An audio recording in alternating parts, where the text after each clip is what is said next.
all things disability beauty related and fashion. Um, and for folks who are watching on YouTube, please just put in your questions and comments as you're following along. For folks who are following along on Twitter, the hashtag is disability beauty and the username is ability to thrive. So please follow us on there. But before we hop into the discussion, I wanted to have our guest on Google Hangout introduce herself. We are waiting on the other two folks who are probably just running a little bit late, so they can just join in once they click on the link. But without further ado, Liz, why don't you go ahead and introduce yourself? Hi, my name is Liz Jackson. I have a blog. It's called The Girl with the Purple Cane. I got sick a couple of years ago, and upon leaving the hospital, I needed eyeglasses and a cane to navigate the world. And it quickly became very apparent to me that all assistive devices were stigmatizing, with the exception of eyeglasses. And in wondering about that, I felt that I could make a lot of progress by asking my favorite companies to sell devices in addition to the eyeglasses that they sell. It's sort of my idea that instead of one medical device store selling all of the devices, I feel that maybe every retailer could sell one beautiful device. And so that's sort of the dream that I have. Cool. So while we're waiting for the other two Google Hangout guests, I'm going to have Grace, who is the founder of Open Style Lab and is here with us in Boston, and give sort of an overview of what Open Style Lab is about. And yeah, Grace, take it away. Cool. Hi, my name is Grace. Thanks for having me. I have slides. Should I try and share them or shall we just? Yeah, if you want. Yeah? Yeah. Okay. Can I use Yeah, this sure. to do it? All right. As I figure out the technical issues here, I guess I can kind of explain my life story a little bit so y'all know who I am. I was born and raised in Singapore, so that's like a 28-hour flight from here. I came to America to do a PhD in science, so I was doing chemical engineering. And basically, before I went to college, I wanted to be a wardrobe designer or a makeup artist. My dream was always to kind of, I think I really enjoyed helping women feel beautiful. Can you hear me? I can hear you, but I can't see you. Got it. Okay. There we go. How about this? Perfect. All right. Perfect. So I was hoping to be a wardrobe designer, and then my mom was like, "That's not a stable job, so you can't do that." So my thought was kind of like, I'll go into making cosmetics instead. And what happened was that I went to a fair where there were a lot of people from different colleges telling us about different opportunities, and I asked them, what can I do to make cosmetics? And they said, try and study chemical engineering. So I didn't know what that was, but I signed up for it, and then I got in. So along the way, I kind of forgot about that desire to make clothes and to make beauty happen until 2 years ago. And what happened 2 years ago was that I met a woman in the hospital who had been diagnosed with multiple sclerosis, and at that point, she was using a scooter. And I guess I wanted to know what she really missed about being healthy, so I asked her that. And she basically told me that she missed being able to be independent. And then she went on to say that her husband was away on a business trip and that she hadn't been able. She took a really long time to put on her clothes that morning to come meet with me. So after a while, she was explaining how every time she dresses herself, all her clothes and everything she uses to put her stuff on is on the floor. And it takes her like an hour to dress. And I think that was the first time I realized dressing was a challenge. So I founded Open Style Lab, which is a multidisciplinary program. It's an educational program, and I'm trying to get the slides up, but this is not. Sorry, give me a moment here to. This might not be.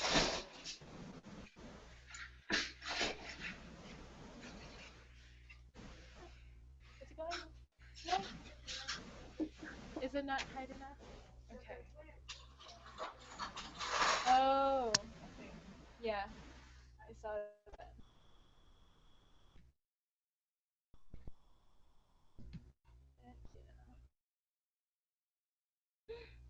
Yes. Yay! Woohoo! Success!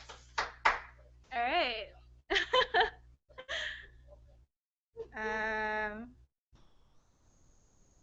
Okay. Open Style Lab. Hi. So that was like a brief version of my life story. And this was me when I was 12.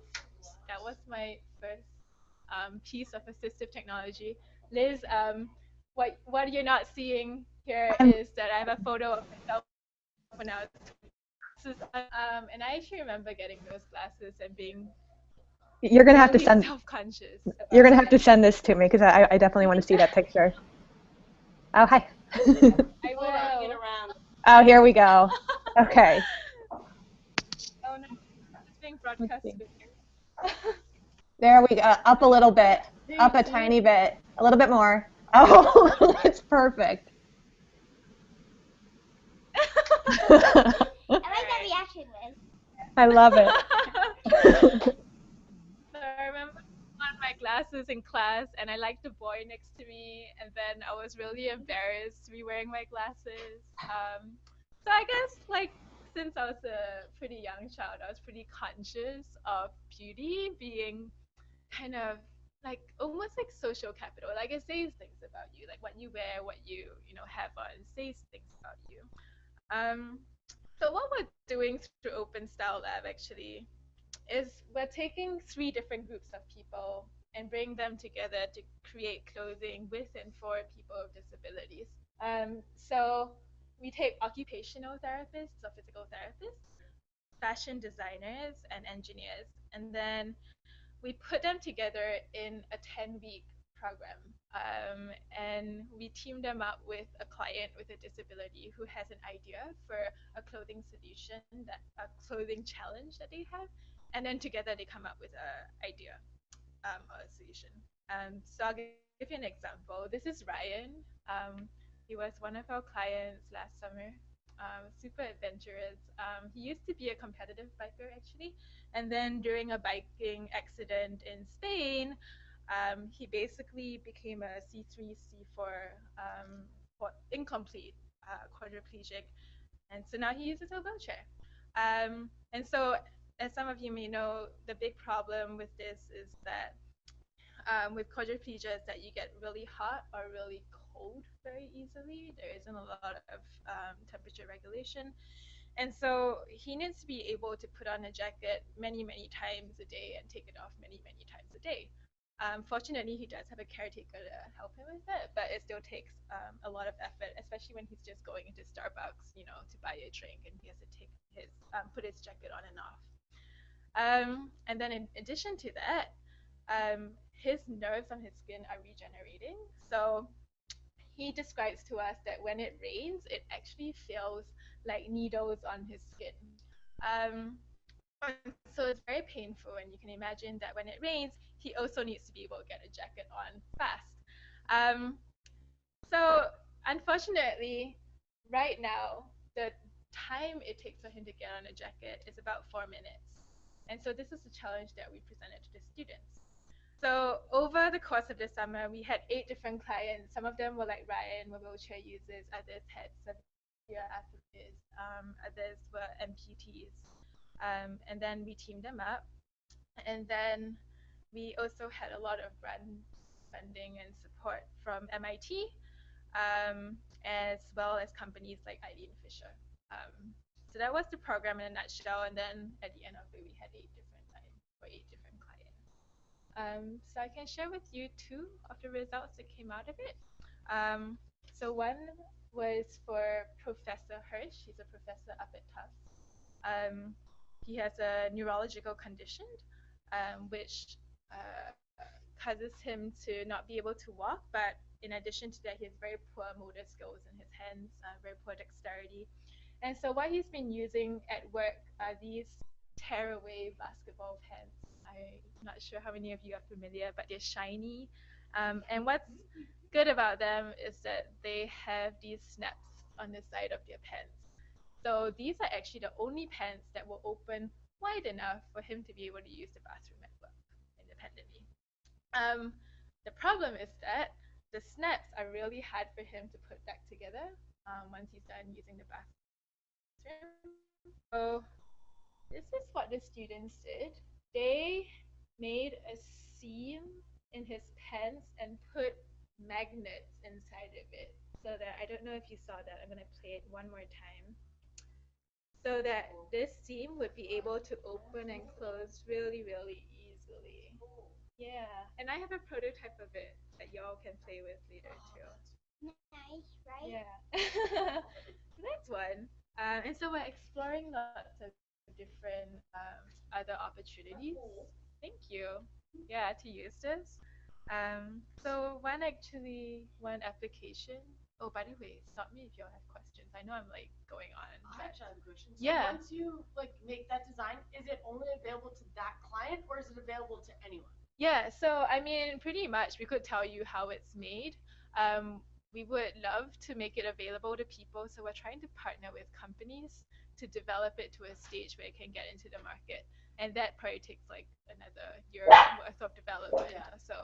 That's really cool. 'Cause I mean, I figure he's not the only one that has that Exactly. condition or that problem. Like, Yeah, it should be widely available Yeah. to everyone. Like, in a exactly. department store, you know, that you can. Yeah.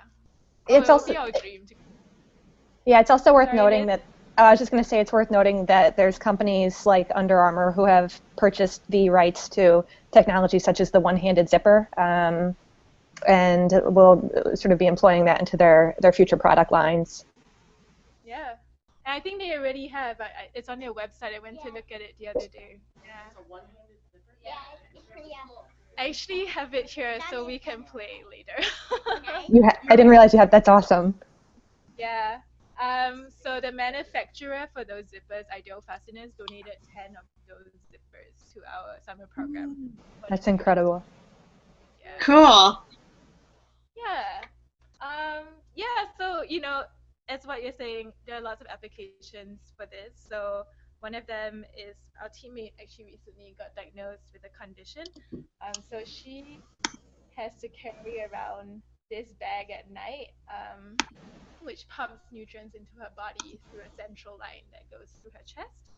And so the problem is that she couldn't wear dresses anymore because the tube would have to go under her dress and things like that. And so what we decided to do was to adapt one of her dresses. This is actually an H&M dress.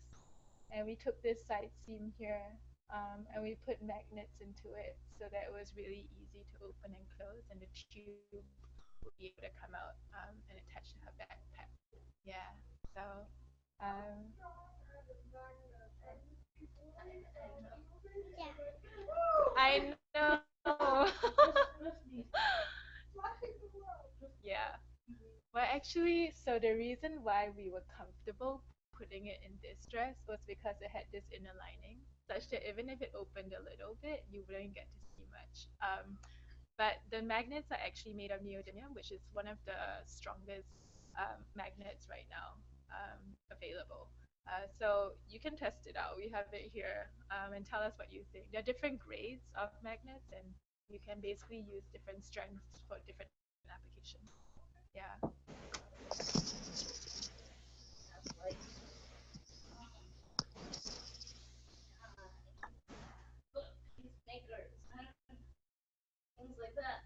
Yes. Absolutely. Yeah. Yeah. So in fact, one of our friends, Magna Reddy, they've been putting magnets into their shirts for buttons. They designed these shirts for men with Parkinson's, with tremors, and unable to button their own shirts.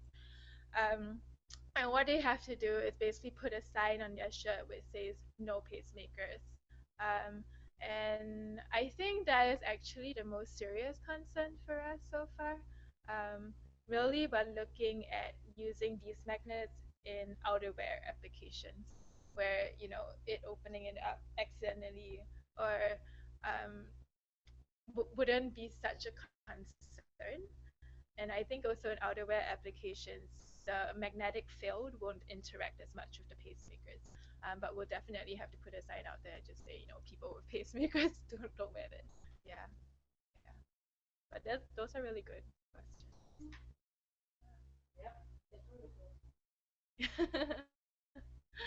All right. Okay, so I'm gonna finish off with Ryan since I started his story. So for Ryan, what the students did was to make the jacket possible to be put on really quickly. They actually cut a slit down the back such that he could put both arms in, and then his caretaker could put it over his head super fast. So then from 4 minutes, it took less than a minute to put on. So they solved that one problem. But then in the course of working with Ryan, they also realized in the rain, it was really his lap that was getting wet, and there wasn't a lot of coverage for that. So what he did was to create this lap flap to go over Ryan's lap. And I think, and they put this vinyl covering in so that if Ryan wanted to use his phone, he would still be able to do it underneath the lap flap. But I think the most important thing was that they realized that no one wants to look different. Like Ryan didn't want to look different from other people, and he also mentioned that he was very much a hoodie kind of guy. And so they made the lap flap in such a way that it would fold up and attach the front of his jacket and kind of look like a hoodie pouch. And so that was the solution to that. And so this jacket is something we're actually looking at launching in April. And I'd love to get all of your feedback on it. I have it here. Pull it out right now. If you're going to pull it out, can you turn the camera back to you guys? Of course.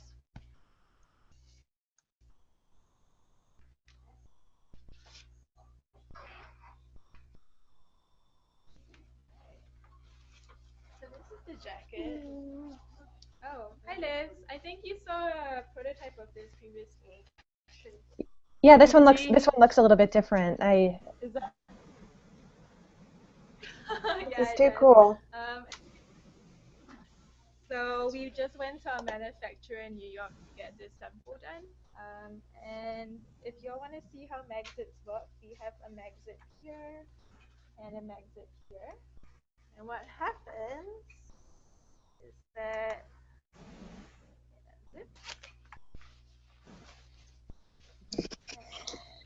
Hi, everybody. I'm so sorry. I'm new to Google Hangouts, so I just joined because I finally figured I'm such a Luddite, but I'm so happy to see all your beautiful faces.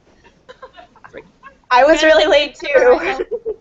Sorry, better late than never, I hope. Not at all. Yeah, I was just showing them the rain jacket that Open Style Lab designed, and it was inspired by a wheelchair user. Wow. So yeah, this is the one that comes down. It looks And really cool. thank you. Yeah. And so where does the phone go? So Or the that phone, one doesn't have that? Yeah, we took that feature out because Okay. that was something very much that Ryan wanted. Okay. Yeah, you think? I think I would think so. Because yeah.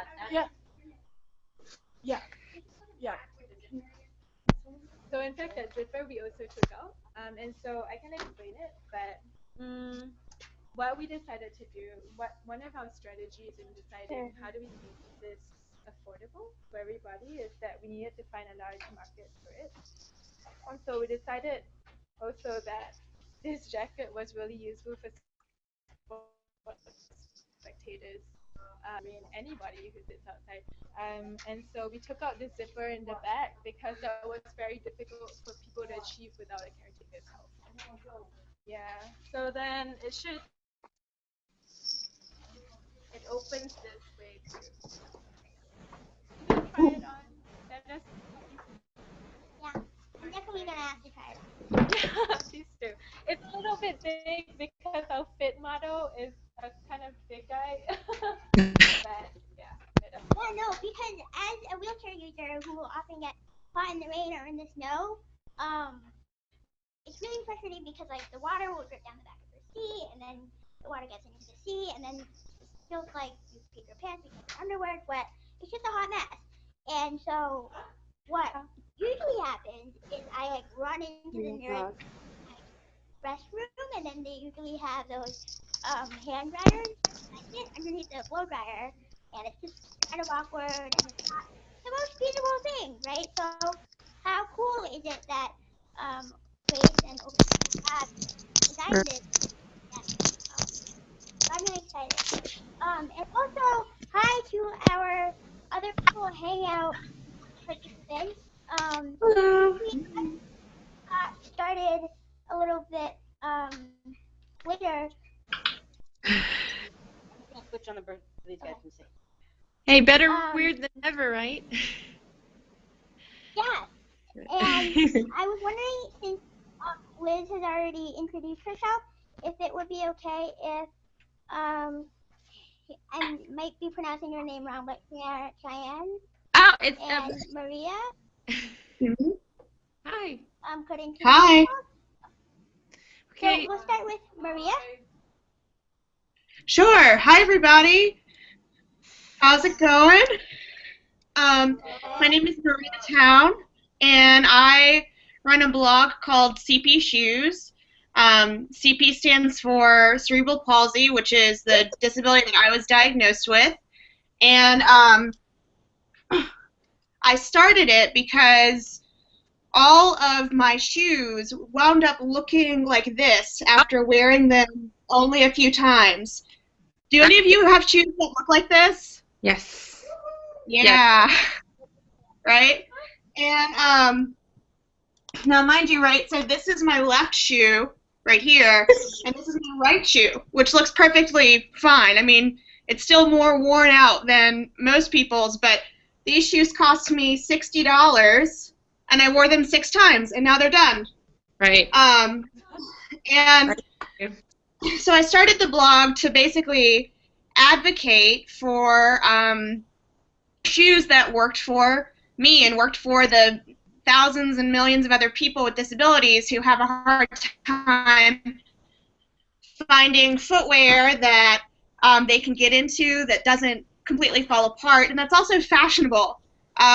Because when I was younger, when I still, you know, when like my family controlled all the stuff that I wore, I would have to wear like big old boots that fit over my braces, or like the same sneakers that my brothers were wearing, and I couldn't actually have my, I didn't feel like I could have my own sense of style.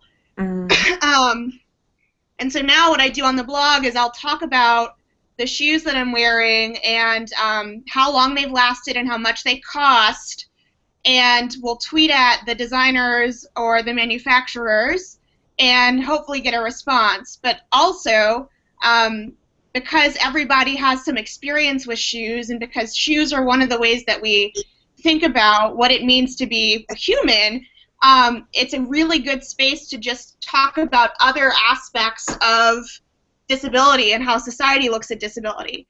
And it's been really cool because, you know, I've had people with autism submit shoes, I've had deaf people submit shoes. One of the really cool stories that happened was there was a young woman in my office who was deaf, and she was having to guide some visitors who were blind. And because she wore high heels, they could follow her high heels down the hallway, and she didn't have to worry about talking to them verbally, which is not her preferred means of communication. So it's been really cool, it's been really fun, and I'm excited to talk to you guys today. Awesome. It's nice to finally meet you face to face. Oh. Yeah. I don't know who said that, but Oh, you too. Liz, Purple Cane. Gotcha. Nice. Hey, Um. you want to introduce yourself? Wait. I'm sorry. I didn't hear that. Oh, sorry. Did you want to introduce yourself? Oh, okay. No, well, first of all, I want to say that, Marie, I hear you. I also have CP, and my left leg, I tend to, drag it a little bit. And so my shoes look just like yours. So it was actually very comforting to see that we're in the same club. And I really appreciate what you're doing. But my name is Sean or Shion Horn.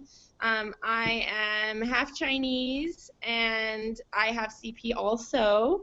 But I really consider it really one of the blessings of my life because I feel like you get a really fresh perspective, and I find that I get to meet a lot of interesting people. So one of the things that I do, I actually run workshops on beauty and self-esteem for girls and women and people with disabilities, because I believe that we're all beautiful just as is. And really it started out of talking to friends and then meeting other people with disabilities that I thought were some of the most beautiful people I'd ever met, but I found that they had issues seeing their own beauty. And so I definitely knew that we had to have these conversations just about how awesome we are inherently, just as we are. And then that turned into speaking on this, and I do also vocational training. But it's funny that the timing of this Google Hangout, because I can't really go into details. I'm not allowed to, but I'm working on a project to get people with disabilities on the Fashion Week runway. So I'm really, yeah, so I'm really excited. I feel like this is perfect timing for this. And as details develop, obviously, I'll loop you guys in first and foremost. But yeah, I'm really excited, and I think they had some interesting questions they prepped us with earlier, and so I'm looking forward to delving into those because we have a lot of meaty things to talk about. And I'm actually a blogger too. I blog for a place called Positively Positive. When I met them, they had about 150,000 fans, which I thought was pretty good, and now it's grown to about 2.5 million people. Wow. So yeah, no, and it had nothing to do with me. I'm just happy to be on, honestly, in such great company. And I'm happy to be in such great company with all you beautiful women as well. So that's my intro. If you have questions, I would love to answer them a little bit later. And it's just awesome to be with you. Awesome, thank you. All right, so now we can finally get into the meat of the discussion. I think, because of all of what we've heard from Grace and our awesome Google Hangout guests, and I think we're just all really excited to get straight into it. So I'm gonna sort of go a little bit out of order with the questions, but I wanted to start off with to put the question out there because by having this conversation, we're helping to inform folks like Grace and Open Style Lab, fashion designers, engineers, and informing fashion companies and fashion institutions and universities that teach design. What is it that, as women with disabilities, that we're looking for in clothes? So, to put the question out there, what is your biggest clothing barrier that you have, or what is your biggest fashion need? So, I guess just somebody from, okay, we'll have Oh, there's a hand. Isabella. I see a hand. Full hands. So Isabella's gonna start off. Yeah. Winter coats. Winter coats. Yes, winter coats. What about them? That's interesting. Very pretty. Yeah. So I can get my seatbelt around them. Got it. Could you angle the mic a little closer as each person Yeah, speaks? actually, that's really when I get measured for wheelchairs and stuff. My mom will actually remind me, like, don't forget to give yourself 2 inches on the seat because you can't put a winter jacket on otherwise. So that's a really good point. Interesting. That's also one of the reasons why I don't like puffy jackets. It's just really immobile, and for folks who are pushing wheelchairs, I imagine that's a similar situation. So good point, Izzy. Other fashion needs or clothing trends? Oh yeah, Marianne. Hi.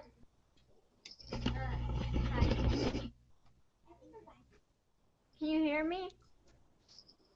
Perfect. So like if you're like somebody in a wheelchair and like you have like nobody like to help you or something, like say your family went out, like say your parents went out or something and you needed help with like getting transferred like out of your wheelchair, like how would you go about that? Good question, but it might be tough to answer. Yeah, because it's so different from one person to the next. Yeah. But I think what you're saying in terms of like being as independent and as humble as possible without having to rely on somebody else, and that's why I think it's really awesome that the examples that Grace brought up, that people with disabilities should be able to do those things on our own, like putting clothes on. So the day-to-day living stuff. And we can keep talking about, because these are good questions, and I'm Mhm. trying to show everybody who's here. Hello. Wow. What a How gorgeous group. cool! Yeah. Amazing. Yeah, let's keep talking about, like, The clothing and what was the exact question? So, to repeat the question, what is your biggest clothing barrier that you have, or your biggest fashion? Ooh. Chloe. Can I throw in it? Can I throw in it? Okay. Showing my face because I don't wear any. But what about, like, I'm very short, and sometimes my makeup gets on, like, my clothes, like, especially my chin. Mhm. Like, a little bit. Yeah, any hacks for that one? Not yet, but Not we can come yet. up with one. Interesting. Any other barriers people got where they're like, oh, or challenges where they're like, what do I do? Yeah. I feel like Dress shoes. I'm trying to get the camera up so I can show you. Where's Adriana? There she is. Oh, dress shoes. Dress shoes. Okay. Yeah, Oh, big time. big time. I feel like Yeah. I feel like if you're somebody with a disability and you like if you're like in a wheelchair, like some of us here, and you and both your hands don't work, like me, my left Mhm. has some issues. I feel like it's hard to like to do stuff for yourself. Like it's hard to like for example, it's hard to like get like a sweatshirt on or something Yeah. because you have to use like both arms to It's get a, it to like yeah. It's always so guide you. it's always so interesting to hear, whether somebody says a winter coat or shoes or a sweatshirt. For me, sometimes what the question then becomes about is, if there was something that worked for you, what would make it beautiful? Mhm. So how would your winter coat, what would that look like? And not only how would it be functional, but how would it be beautiful? And same with the sweatshirt. Um, I think I think both are equally important. Absolutely. So for Function and fashion. I agree. Winter coat, I think it's totally bringing this up, but I don't know if this is possible, but reaching into the realms of fantasy here, it would be so cool if our winter coat could somehow inflate itself when we need it to be warm, and then deflate when we are transferring or being mobile. I don't know, but I'm gonna leave that to OpenSky Labs to make it possible. I believe. It's like in my childhood, those Reebok pumps that you pump up. Yeah. I remember those. They're so cool. They would get really tight though after a while when you pump them up. But I wanted to share with you guys something actually, as you guys were talking about just fashion from a seated perspective, in a chair. Yeah. you know, as someone that sits a lot too, I'm very invested in this because I prefer to be stationary if I can. And I'm actually working with a student at Parsons. Her thesis is about fashion for the seated client. And so what you guys are saying about coats, I'm definitely going to bring that to her attention if you don't mind, because I think that's one aspect that she may not be aware of yet. So anyway, that's a really great point. Actually, she measured me to make, just to see what the difference is, like what you need in terms of extra fabric when you're seated. And very interestingly, I found that in my own body, she needed about 8 inches when she sat extra for her tops and all that stuff. And I needed about 10. And I realized that's because I think I have a bigger butt. But Do you have the CP butt? Yes, I do, and I'm proud of Yeah. it too. But the point being that I think that there's a lot that people are now becoming aware of, and hopefully through my friend's thesis, this will be something that we can address. And I think making it beautiful is definitely key. So it's really interesting. And if you guys have other things that you want to share, feel free to email them to me, and I can forward them to my friend at Parsons too, so that she knows to bring this to the attention of those at Parsons. So it's pretty cool, though. I mean, it's interesting because there are a lot of things about I love to wear tunics, and now I know why, because I need 10 inches when I sit down. The tunics are nice and long. Otherwise, you end up plumbing, and you don't want that. So anyway, TMI, sorry. But I don't want to interrupt, but I just wanted to share that I think that there's things in the works that will help with these issues. One challenge that Or what are other ideas besides what you're good? yeah, so one challenge that I was thinking about was as somebody who uses a wheelchair, sometimes wearing skirts and dresses is difficult because they fly up and then fly in the world, Right. I don't know, is it possible to have something weighted at the hem? I'm sorry, I can't really hear you guys very well. Oh, I can repeat that. I was saying that one challenge that I found is that as a wheelchair user who likes to wear dresses and skirts, it can be a challenge because they often will fly up and then I'm flashing everyone and it's not something that I want to be doing. Yeah. Or Exactly. anybody wants to be doing. So I was maybe to have a weighted hem kind of thing. Interesting. Might be possible. Weighted Isn't there another thing with wheelchairs where oftentimes your legs might come open, and so there are wheelchair users that will need to use belts around their legs if they're going to wear a skirt? I mean, Sandy, yeah. Oh, it's funny you bring that up because I wore pants all the time for a really long time because I was worried. I fall a lot, and I was worried about skirts and flashing people. And then I realized that dresses are actually more accessible for me because they're a lot easier to use the bathroom in, real talk, and I don't have to deal with snaps or zippers or anything like that. And so then it becomes, well, am I comfortable with flashing people? And so I recently decided that I want to launch a line of disability pride underwear so that, if you flash people, you get pride by practicing right there on your panties or something. At least it's flashing with a purpose. And so I think that's, huh? Oh, I was saying that's awesome. I would totally get behind that. Awesome. I'll let you know when it happens. Yeah. Other challenges, or we can move on because you guys. Here we go. What is it? Pants? What about pants? I want to reaffirm I'm lucky, but I have a CC wiggle and I wear a backpack, so some dresses right over.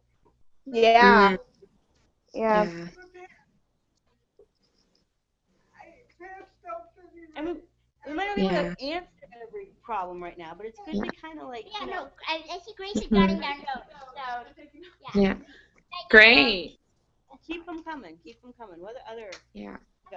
I mean, one of the things I love to wear is maxi dresses to avoid any kind of problem because, and usually the biggest problem is they're too long because I have a long torso and short legs. So, but I find that the maxi dress kind of addresses some of those issues: fall in, stand in, walk in, emotion, you know, all of it. So, that's me. But, yeah.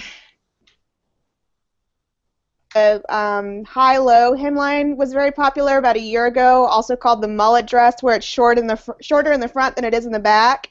I was like, yes, this is awesome, because that way when it rides up, they'll be the same length on me, you know? Perfect. Yeah. Love it. Yes, and Desi Hi. is going to come up a little close because I can't hear you. Yeah. And she's going to give us an update on what some of the people are saying on Twitter. # disability beauty.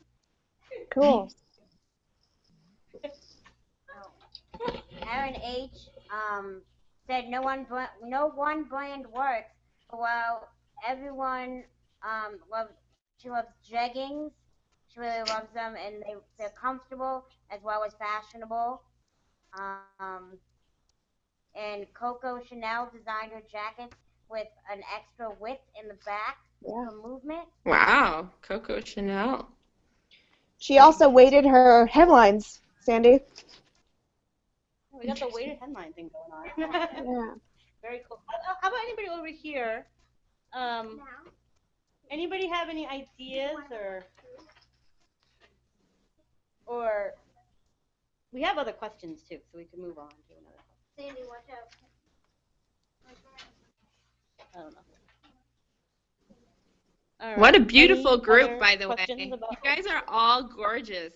Yeah, this is our Thrive Massachusetts group, so Woo! see. All right. I have to come visit sometime. I'd love Next to. question? Yeah, I mean, I guess before we move on to the next question, though. Okay. Sometimes, like, because we don't necessarily think about the process of how different us putting on our clothes is from somebody else who might not be disabled. But what I'm trying to sort of get at is that I'm kind of find myself frustrated at times when my body is constantly expected to fit into the clothes, whereas I think a lot of other people have the experience where they're just going to a store and they buy their clothes based on size, width, and height, right? Like that's pretty much it for like the basic like clothes buying experience. But the thing is with a body that has a disability, at least for me, like my body might not be the same from one moment to the next, right? Like if I were to get hurt somehow and have a cast on my leg or an arm or something, like my clothes don't naturally just sort of instantaneously change with my body. And so that's the other thing that I find so cool about this raincoat that Grace was showing us earlier, that it's something that can just happen very quickly and adapt to us. So that was sort of the one last thing that I wanted to bring up about fashion barriers and clothing needs. But I wasn't sure if any of our Google Hangout guests wanted to comment or anything. I think I found it really interesting what you had to say about how clothes sort of don't naturally fit you or how your body might change from one moment to the next. And you had earlier mentioned clothing hacks. And it seems to me that sort of regardless of what you purchase, you will in some way need to hack it in a way that maybe a majority of the population may not have to based on sort of a regular body type. But then I think about what Grace is doing at Open Style Lab, and it seems like they're sort of almost in a way doing the hack for you. And sort of kind of relieving that burden from you just for one item for you know, a moment in time. And what would it look like if suddenly lots of people were hacking in different ways, and how would your clothing change if that sort of became an option for you? I think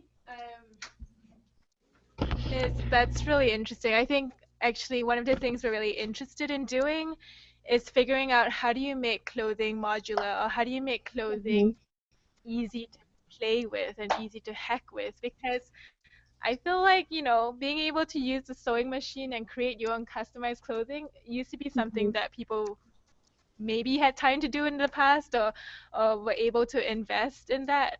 But now no one does that, right? So how do we make it something that, like, could you like tape clothing together? Could you, Yeah, is there, and sort of.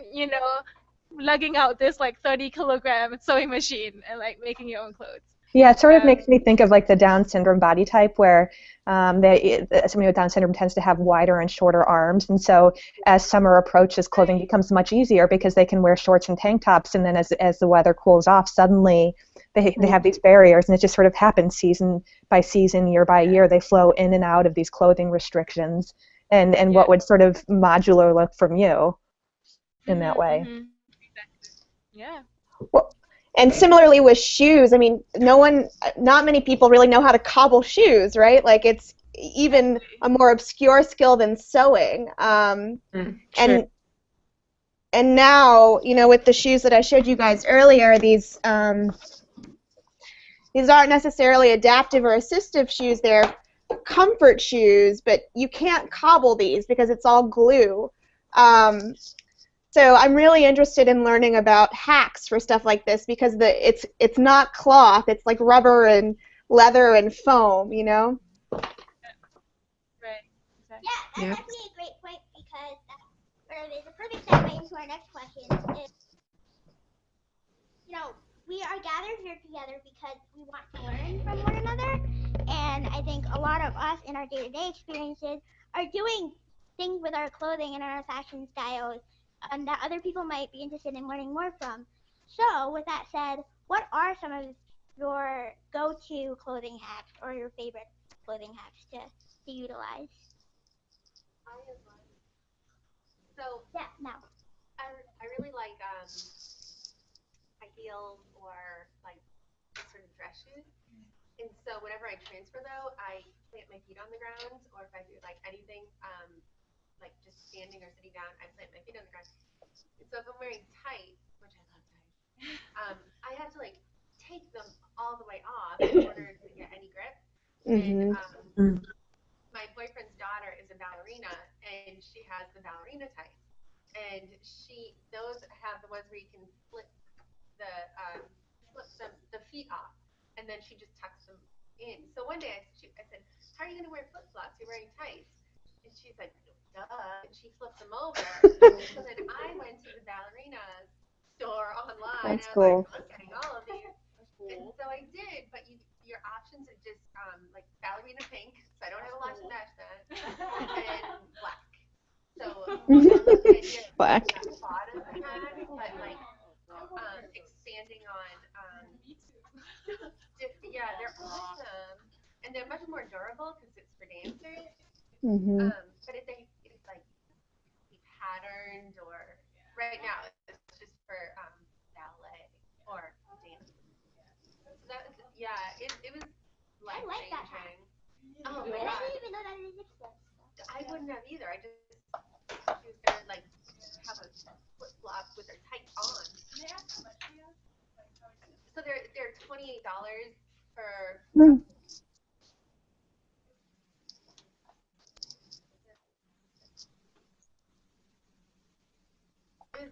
average tight. But you said they were durable. They are durable, yeah. Other clothing hacks? Olivia?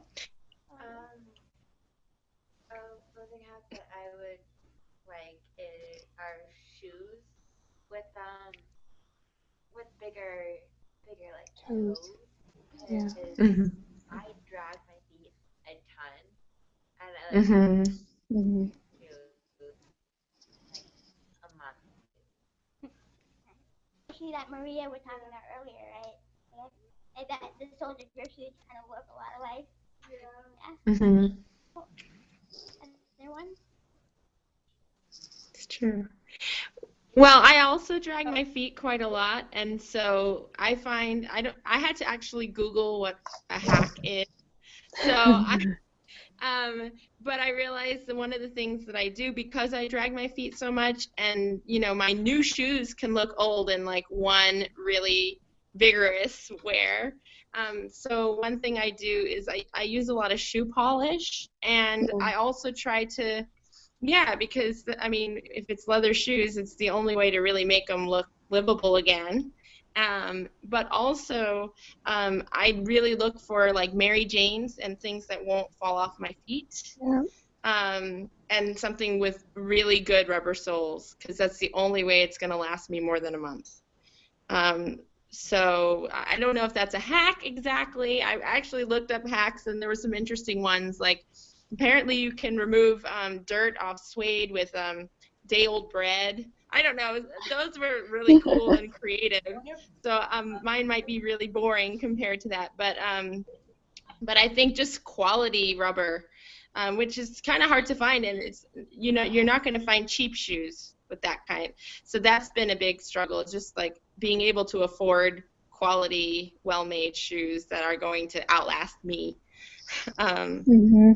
You know, it's a daily process. So. I know Izzy had something she wanted to share. Yes. Go for it. Shoes with AFOs.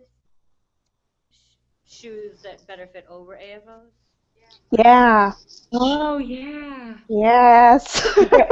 Where did Grace go? I know Grace has her own. Where's Grace? She's over. There she is. Oh, could you put the mic up, Grace? Oh, yeah. Can you hear us all? Did you hear what Isabella said? It depends on where the mic is facing. If it's aimed at the person, we can pick up what they're saying. But it's a little difficult when somebody's further away. Okay. I'll be here to aim it at the right people.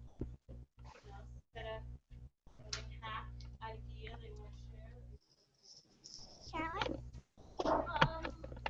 I recently had foot surgery, and before I couldn't, like, shoes didn't fit on my feet correctly. They would always fall off. So I had to put a strap Mm-hmm. on them to keep flat on my feet.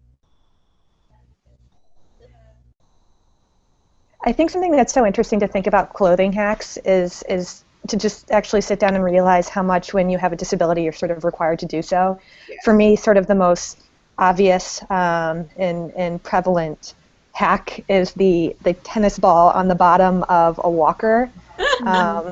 It's just it's become such a hack that they don't actually even make a product for it. That has simply become the product that they use on the base of a walker. And so I think when we sit down and try and compare the little things that we do, I have a lot of sensory disturbances, so I'm constantly removing tags, and I wouldn't normally think is that a hack, but yes, it actually is. It's something that I'm doing to something that I have purchased to make it fit for me.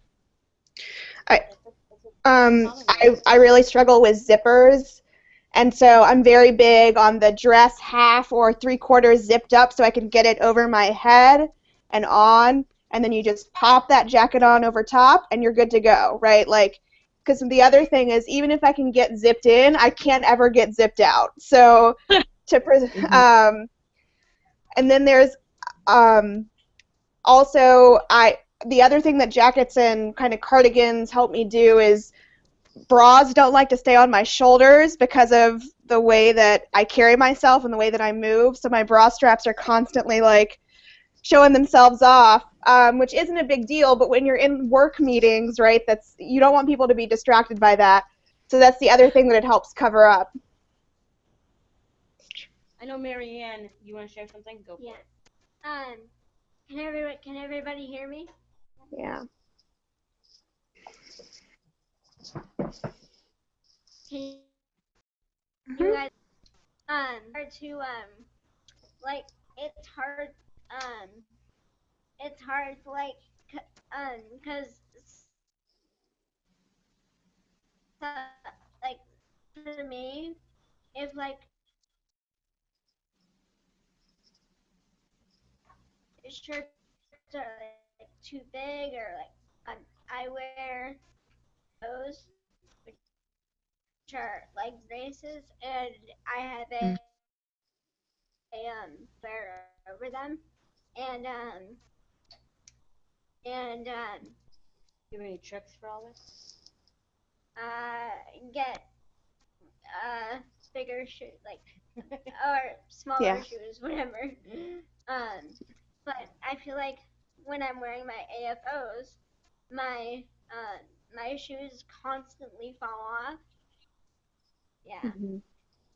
All right. So I think someone else is saying that too. We need to get some remedies with the AFOs and shoes issues. Mhm. I know Danielle right behind you, and apparently Izzy. Danielle, are you waiting to say something too? All right. So actually, Carmen, Mary, if you back up, and Danielle, you can wheel up.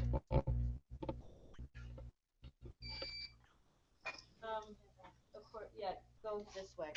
Okay. Yep. Okay. Okay. I'm sorry. So we're good. All right, Danielle, come on up.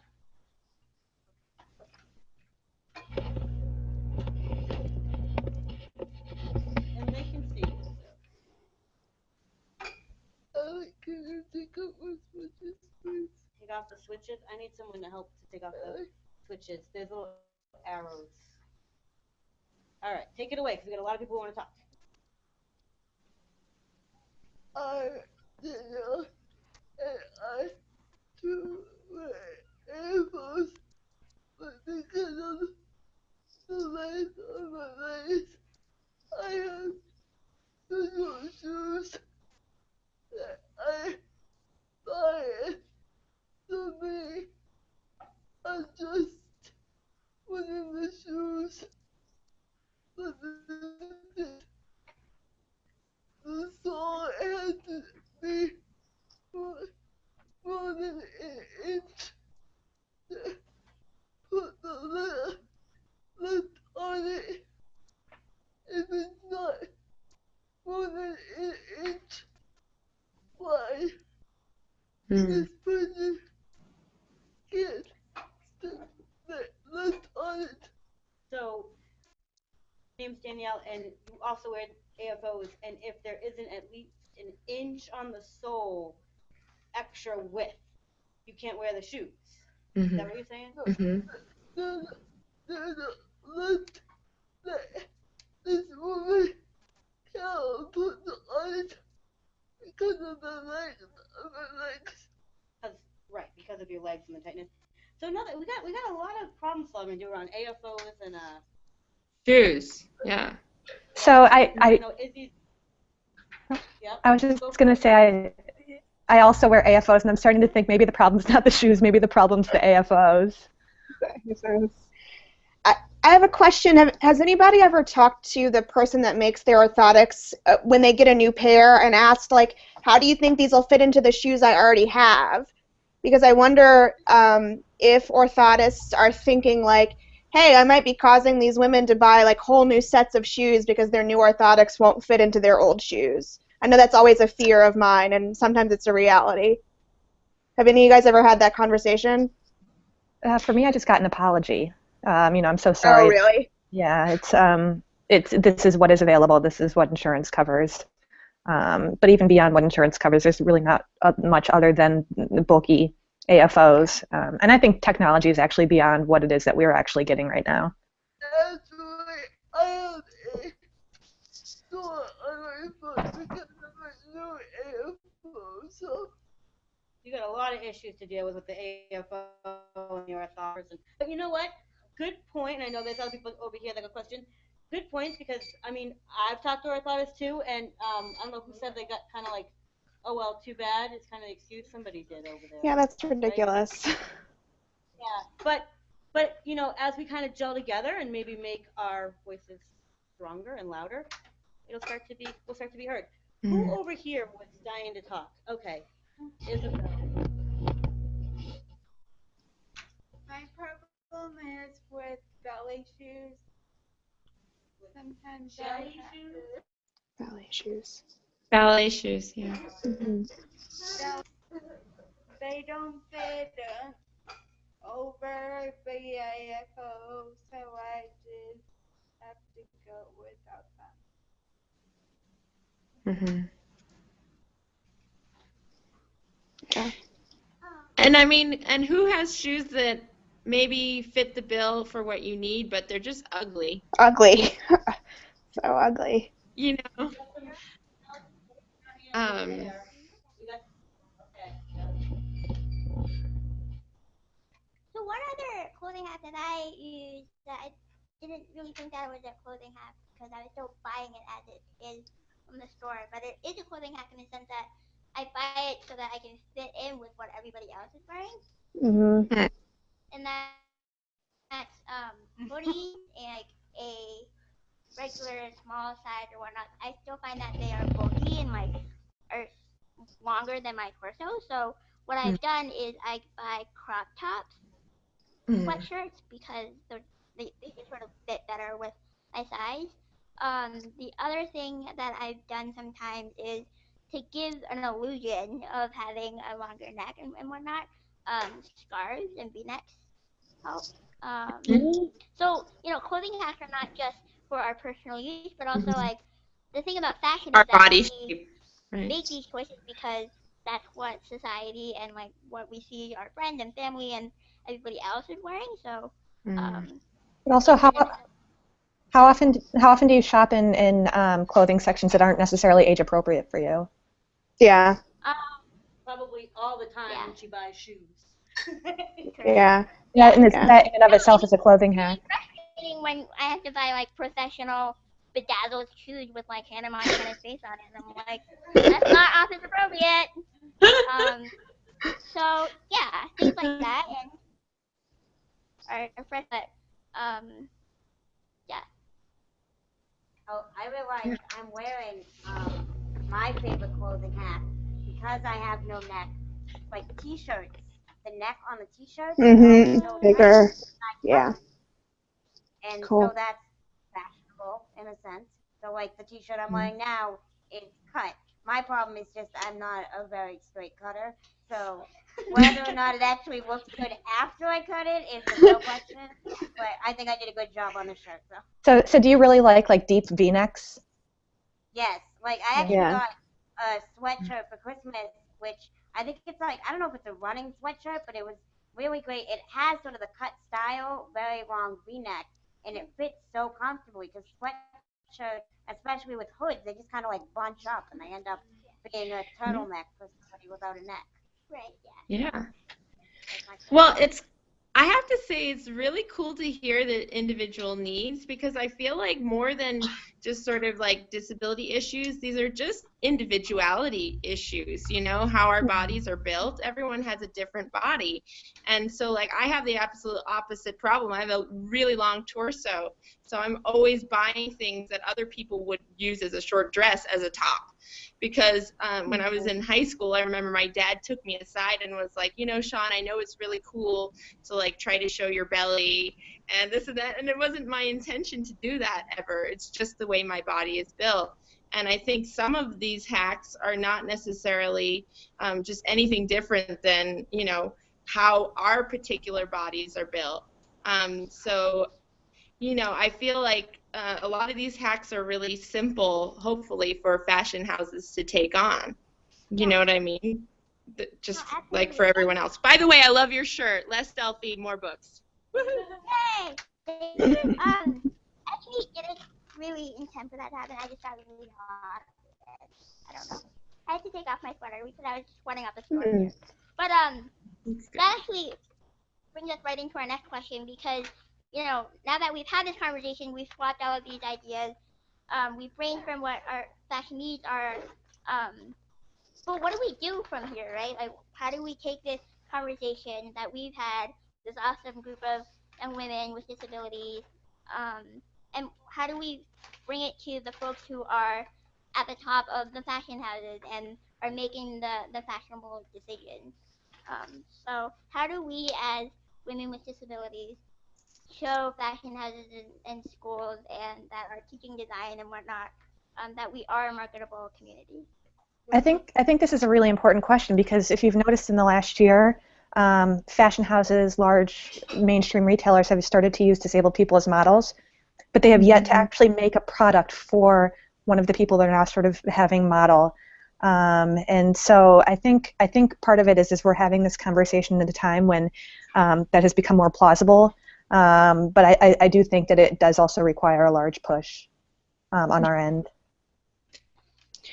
But I think a lot of the fashion houses may not be aware, honestly, that there has to be, it wasn't until I really started hanging out with my friends in wheelchairs that I realized that certain tops didn't work for them until they told me, and I think it's up to us, fortunately it is up to us to not only make sure they're aware, but also I think having watched enough episodes of Shark Tank is, the investors are, they're interested in numbers. I heard, Lori or one of the investors say, we don't want niche markets. We want to be able to sell millions. And the good news is there's enough of us, 56 million in this country, that if we did band together and show our economic viability, that it is a market. It is. But I think that a lot of people maybe didn't realize that there are this many hacks that are necessary or adjust or customizations.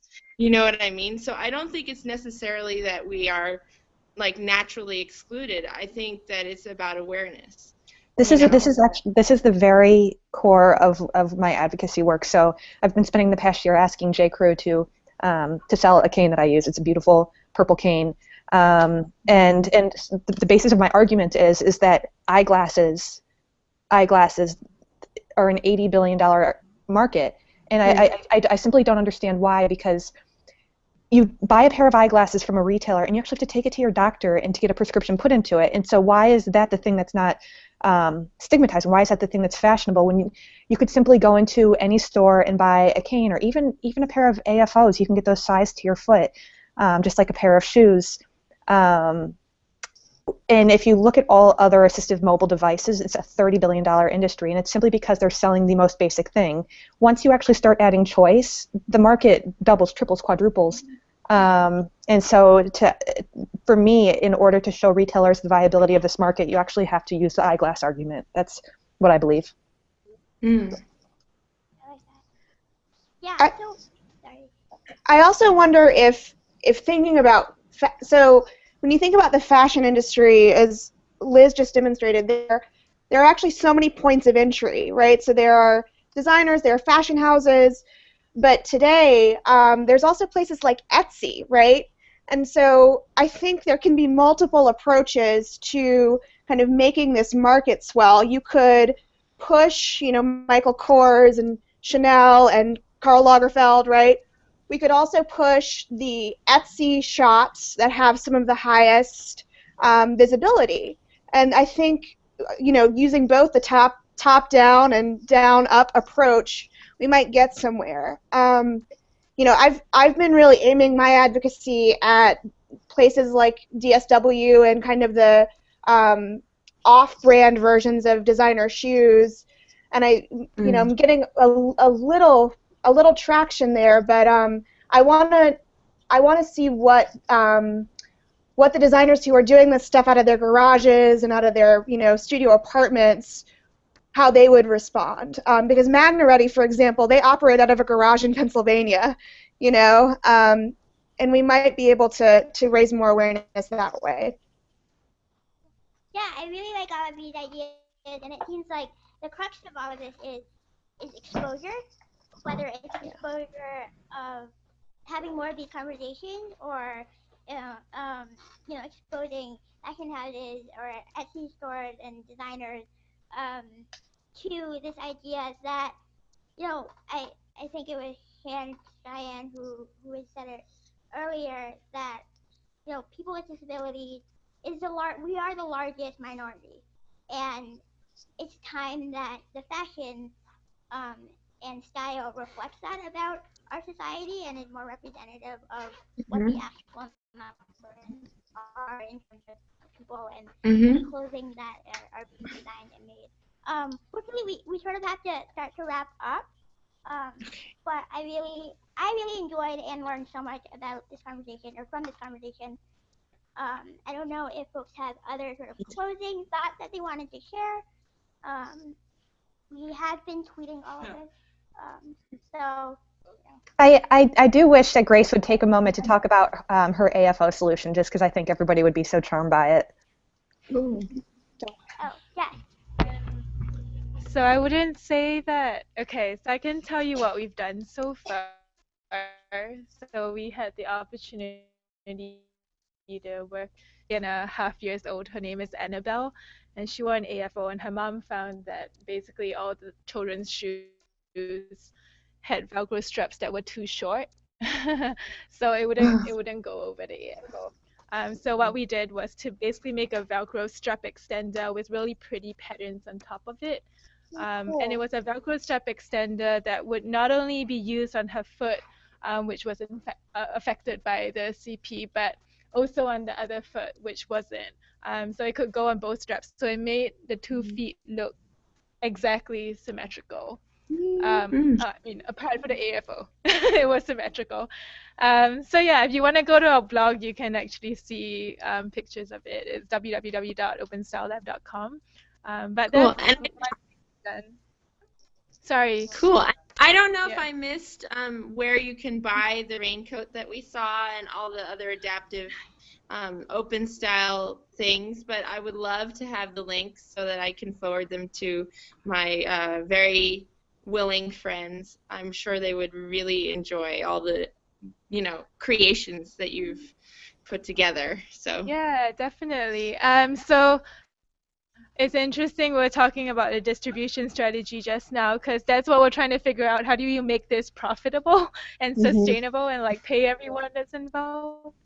So the first people we're partnering with is they're based in California. They're a crowdfunding platform.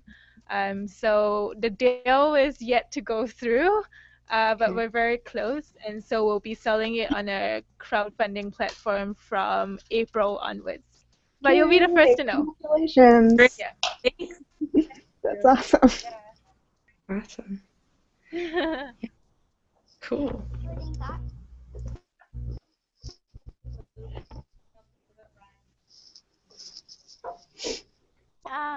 I will send out an email to all of you just to sort of sum up some of the clothing hacks that we've learned, because I know sometimes it's hard to keep it all in our heads and whatnot, and also some of the ideas about how we can move this conversation to those who are making decisions and how we can continue keeping this movement and this conversation going.